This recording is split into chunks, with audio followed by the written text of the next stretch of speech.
मेहंदी राचण लागे हाथा में बनडेर नाम री। आई शुभ घड़ी देखो मारे आंगण आज जी, ओ आई शुभ घड़ी देखो मारे आंगण आज जी।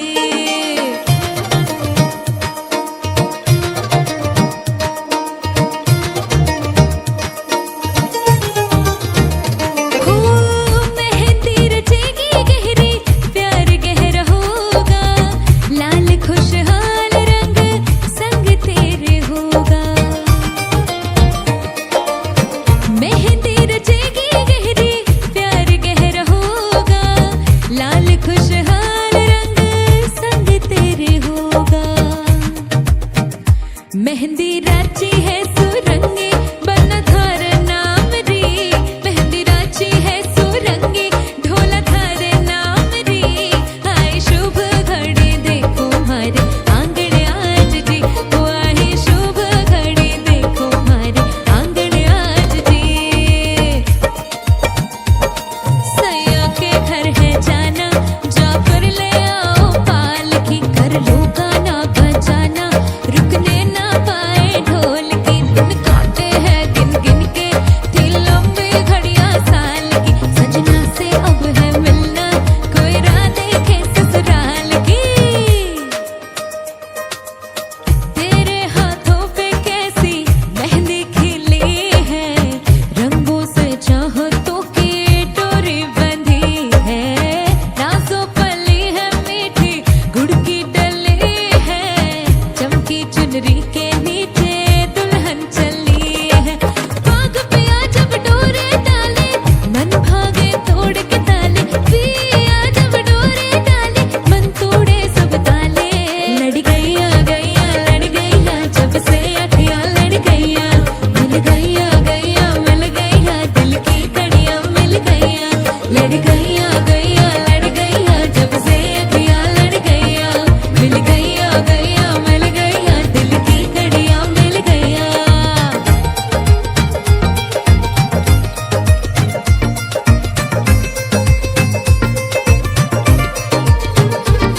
ओ छट्टो जी छट्टो, जाके पकड़ो वो हलवाई कि जिसने गुड़ की बना दी मिठाई।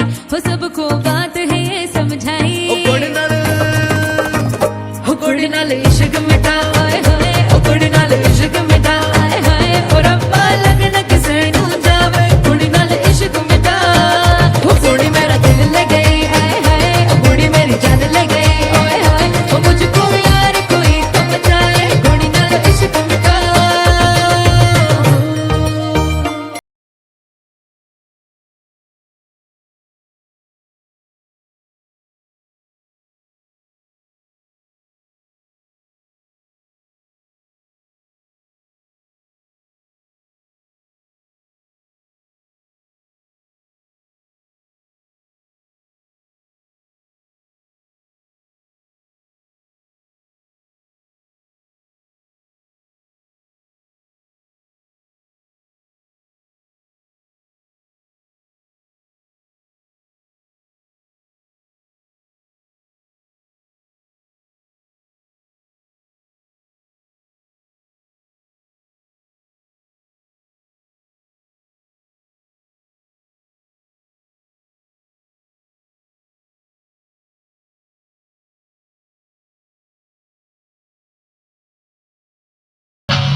परायणम। एक दिन जो उसकी पत्नी थी लीलावती, उसकी पत्नी का नाम था लीलावती। उसकी जो स्त्री लीलावती थी, स्त्री धर्म से परायण हुई और भगवान सत्यनारायण की कृपा से गर्भवती हो गई। धीरे धीरे इसका गर्भ बढ़ने लगा, 10 लगी। तब उस साधु नामक वैश्य ने अपनी उस पुत्री का नामकरण कर दिया और उसका नाम रखा उत्पत्ति होगी तो हम भगवान सत्यनारायण का पूजन करेंगे। अब उस कार्य को पूर्ण क्यों नहीं करते? तो वो जो साधु नामक बनी पुत्र का विवाह कर देना चाहिए। और अपने एक दूत को बुलाया, नौकर को बुलाया और कहा कि जाओ मेरी पुत्री के लिए एक सुंदर गुणवान वैश्य पुत्र की तलाश करके आओ। वह भी कुछ दूर पर जाकर एक नगर में पहुंच गया और वहां से एक वैश्य पुत्र के बारे में संपूर्ण जानकारी लेकर आया और अपने स्वामी को सुनाने लगा कि ये जो बालक है आपकी कन्या के योग्य है। ये सभी प्रकार से नामक वैश्य ने उसको देखा, मिला। जब सपरिवार सकुटुंब जाकर संतुष्ट हो गया तो शुभ लगन में शुभ बेला में अपनी उस पुत्री का कन्यादान कर दिया, अर्थात उसका दिया, उसको श्राप दे दिया। क्या श्राप दिया कि भ्रष्ट प्रतिज्ञावालोक्यम तद्वे कष्ट भवे ध्रुवम, कि हे साधु नामक वैश्य तू बार बार झूठी प्रतिज्ञा करता है, अपने दिए हुए वचन को नष्ट कर देता है, जा तुझे दुखों की प्राप्ति होगी, ऐसा उसको श्राप दे दिया। और समय बीतता रहा। एक दिन दोनों ससुर और दामाद घर पर बैठे हुए थे तो साधु नामक वैश्य ने अपने दामाद से कहा, हे पुत्र बहुत सारे दिन हो गए, अब हमको व्यापार के लिए चलना चाहिए, बहुत दिनों से हम घर पर पड़े हुए हैं। और दोनों ससुर और जमाई व्यापार करने के लिए चले गए। और व्यापार करने के लिए कहाँ पहुंच गए कि रत्नसारपुरे नगरे गत्वा सिंधु समीपता, समुद्र के किनारे स्थित रत्नसारपुर नाम के एक नगर में पहुंच गए। और उस समय वहां का राजा चंद्रकेतु हुआ करता था। जैसे ही चंद्रकेतु के नगर में को चोर चोरी करने लग गए, परंतु सैनिकों ने उनको देख लिया और उन चोरों के पीछे पीछे दौड़ पड़े। चोर दौड़ते दौड़ते उस स्थान पर पहुंच गए जहां पर ये दोनों ससुर और दामाद रुके हुए थे और राजा का धन वहां पर छोड़ दिया। स्वयं वहां से अंतर ध्यान हो गए। पीछे से सैनिक आए, इन्हीं दोनों को चोर समझकर पकड़ कर ले गए, राजा के सामने उपस्थित किया।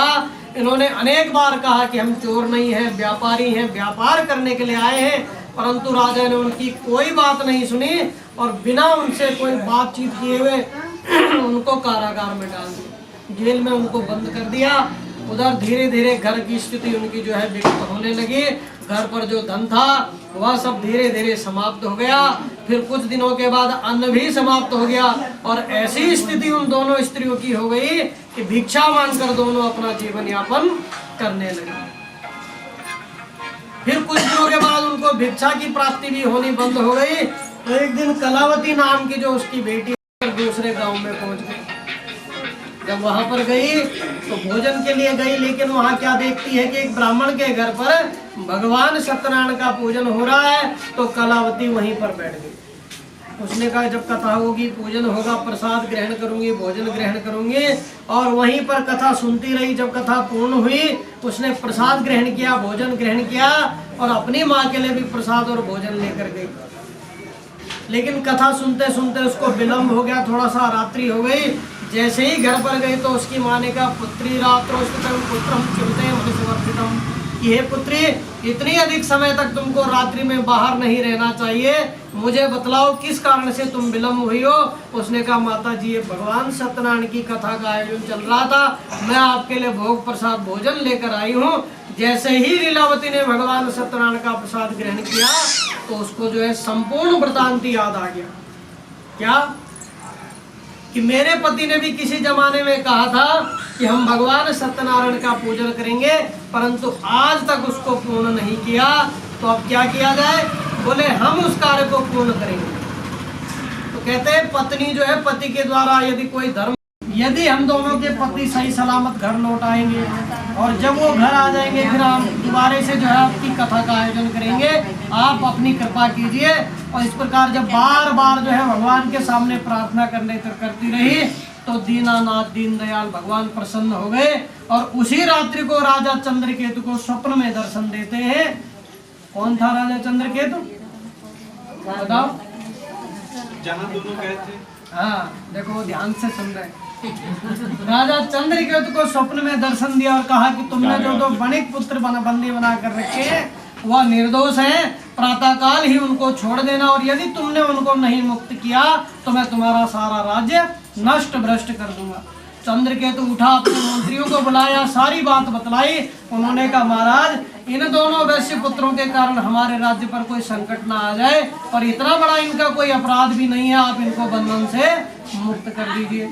दोनों को बंधन से मुक्त कर दिया, राजा के सामने उपस्थित कर दिया। दोनों हाथ जोड़कर खड़े हो गए, सोचने लगे अब राजा न जाने कौन सी आज्ञा देगा। पर राजा के मन की बात किसको पता। परंतु राजा ने कहा, हे वैश्य पुत्रों, आपको डरने की आवश्यकता नहीं है। जो भी आपके साथ घटनाक्रम हुआ है उसमें मेरा कोई दोष नहीं है। यह सब आपके द्वारा किए हुए कर्मों का फल है, या आपके द्वारा किसी देवता का अपराध हो गया, इसीलिए आपको एक कष्टों की प्राप्ति हुई है। अब आप मेरे बंधन से मुक्त हैं, आप अपने नगर की ओर जा सकते हैं। उन दोनों ने भी राजा जो अपने धन को ले लिया, राजा को हाथ जोड़कर प्रणाम किया और अपने नगर की ओर प्रवेश कर गए। बोलो श्री सत्यनारायण भगवान की जय। ओम शांताकारं भुजगशयनं पद्मनाभं सुरेशं विश्वाधारं गगनसदृशं मेघवर्णं शुभांगं लक्ष्मीकान्तं कमलनयनं योगवरदेनिगम्यं वन्दे विष्णुभुवनं सर्वलोकैकनाथकं। श्री विष्णवे नमः।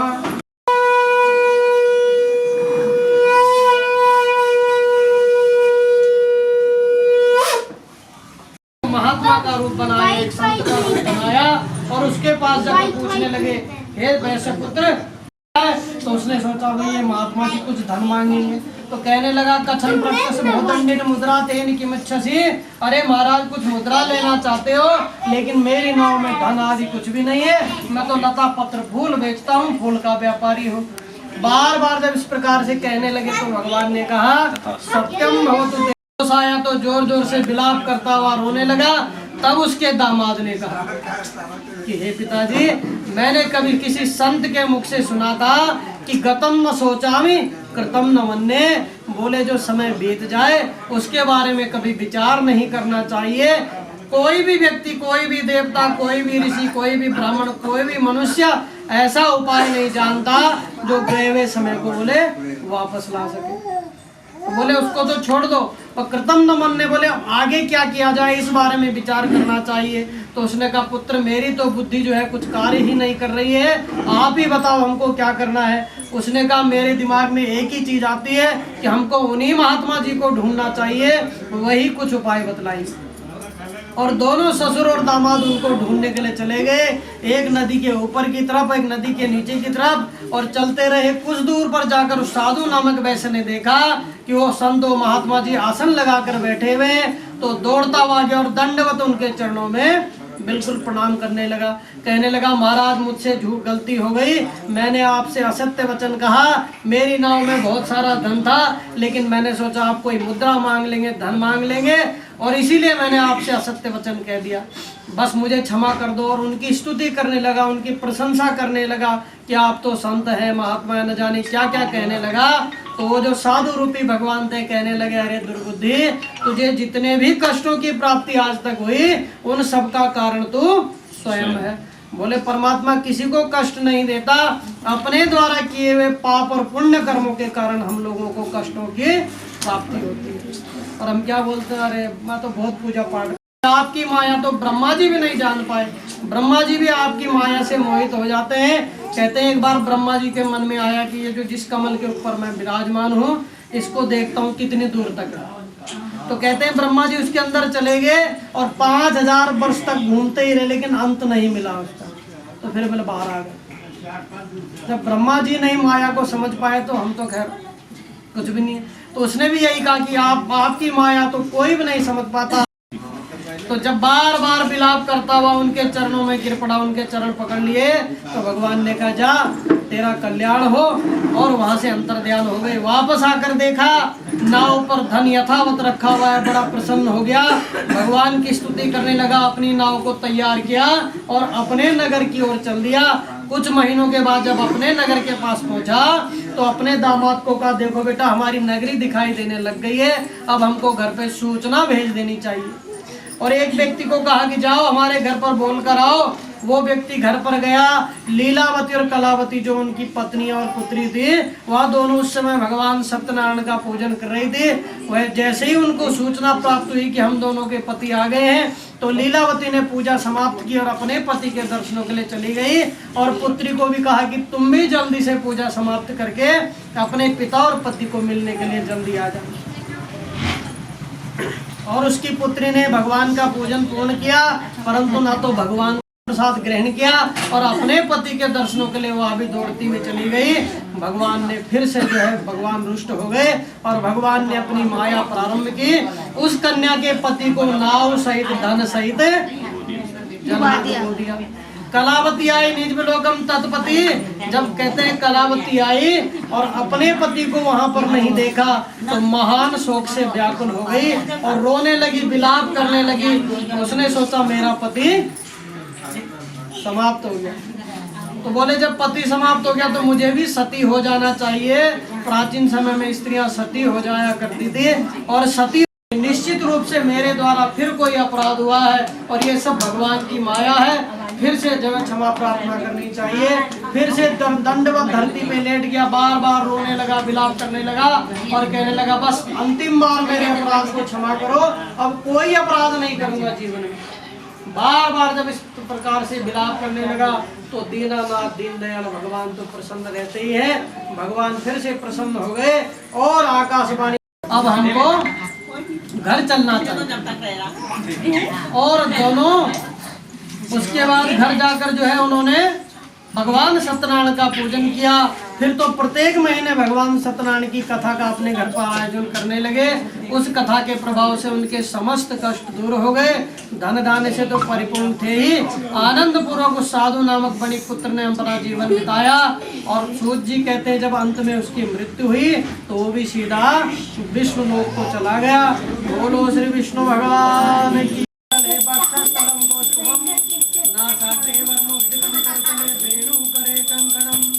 सर्वांगो हरिचंदनं सुललितं कंठे च मुक्तावली गोपस्त्री परिवेष्टितं विजयते गोपाल चूड़ामणि।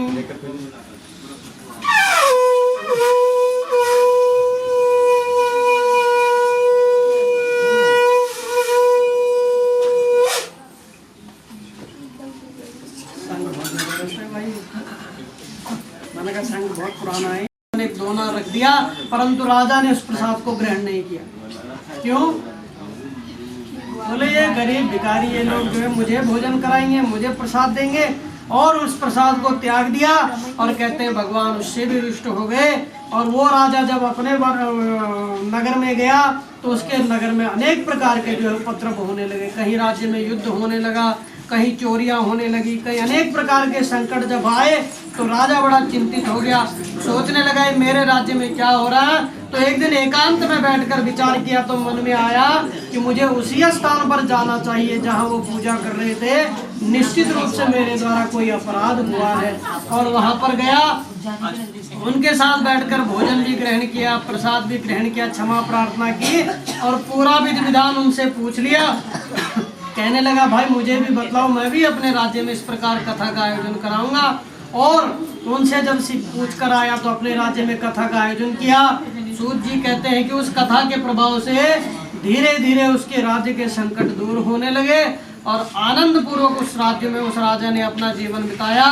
और कहते हैं अंत में उसको वैराग्य की प्राप्ति हो गई, उसने राजपाट भी छोड़ दिया, सीधा जो है भगवान की भक्ति में लग गया और आनंद पूर्वक जीवन भी विष्णु लोक को चला गया। इस प्रकार सूत जी कहते हैं हे ऋषियों, जो भी लोग भगवान सत्यनारायण की कथा को ध्यान से सुनते हैं या भगवान सत्यनारायण की पूजन करते हैं, बोले उनके समस्त कष्ट दूर हो जाते हैं। तो ऋषियों ने कहा महाराज कौन कौन से कष्ट विशेष रूप से दूर होते? बोले दरिद्रो लभते धनम, बोले जो अत्यंत निर्धन है, अत्यंत गरीब है, उसको धन की प्राप्ति होती है। बोले बंधो मुच्यति बंधनात्, यदि कोई बंधन में हो, किसी चीज के बंधन में हो या कहीं फंसा हुआ हो, वो बंधन से मुक्त हो जाता है। यदि किसी प्रकार से भयभीत हो तो बोले उसका भय भी समाप्त हो जाता है कथा सुनने से। लेकिन बोले कब दूर होंगे? और जिन लोगों ने बोलते हैं इसको कथा को किया, उनके अगले जन्मों का वृत्तांत जो बतलाते हैं। सबसे पहले किसने किया? सदानंद महाभागा जो गरीब ब्राह्मण थे, सदानंद महाभागा सुदामा ब्रह्मणोपम सदानंद नाम के जो उनका मुख नाम के जो राजा थे स्वयं महाराज दशरथ हो गए। और दशरथ का तो पता ही आपको, ये तो टीवी में तो दिखाई दिया सबने। और भगवान श्री सूर्य नारायण की पूजा करते करते वो भी मोक्ष को प्राप्त हो गए। फिर किसने क्या था? साधु नामक बनिए ने। बोले साधु नामक जो बणिक पुत्र था वह अगले जन्म में मोरध्वज नाम का एक राजा बन गया। और मोरध्वज कहते हैं बड़ा दानवीर था।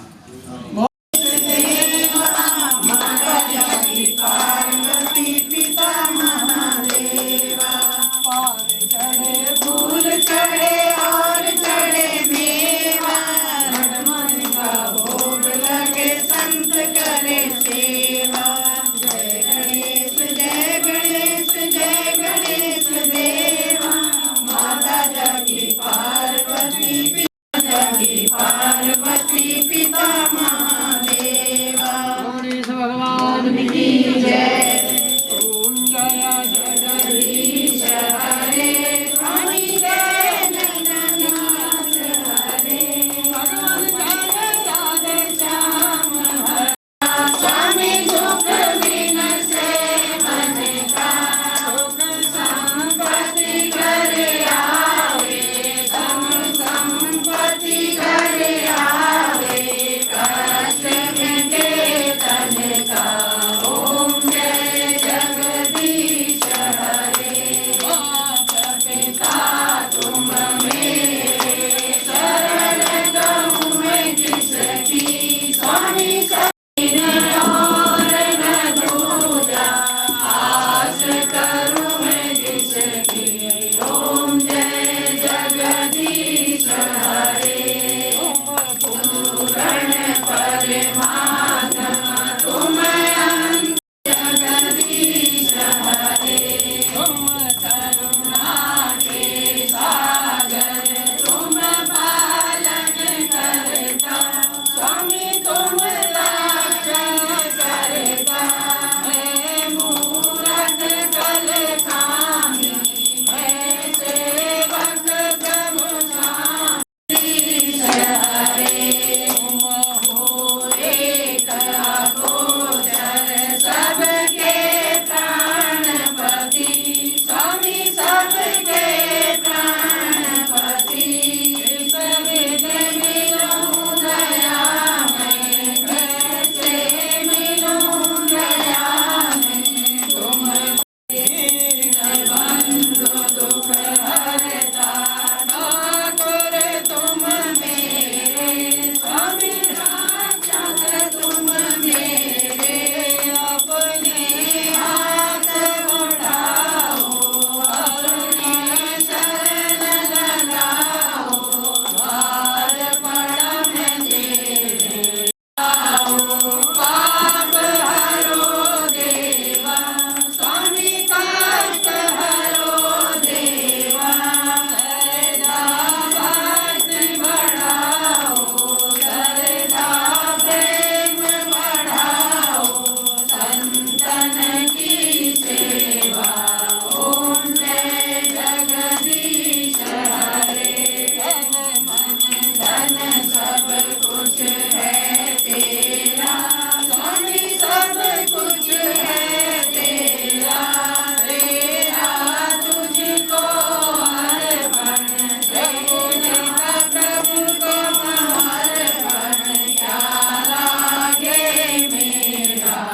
ओम जय जगदीश हरे स्वामी जय जगन्नाथ हरे भगवान जय राधे श्याम हरे भक्त जनों के संकट जन्ददेवस्थानि धर्माणि प्रथमन्यासन्नः तेहनाकं महिमानः सचन्द्रियत्र पूर्वे साध्याः सन्ति देवः। ओम राजाधिराजाय प्रसह्य सायिने सकुमार ओम राजाधिराजाय कर्पूर गौरं करुणावतारं संसार सारं मुदितेन्द्रहारं सदा वसन्तं हृदयारविन्दे भवं भवानी सहितं नमामि नीलाम्बुजस्य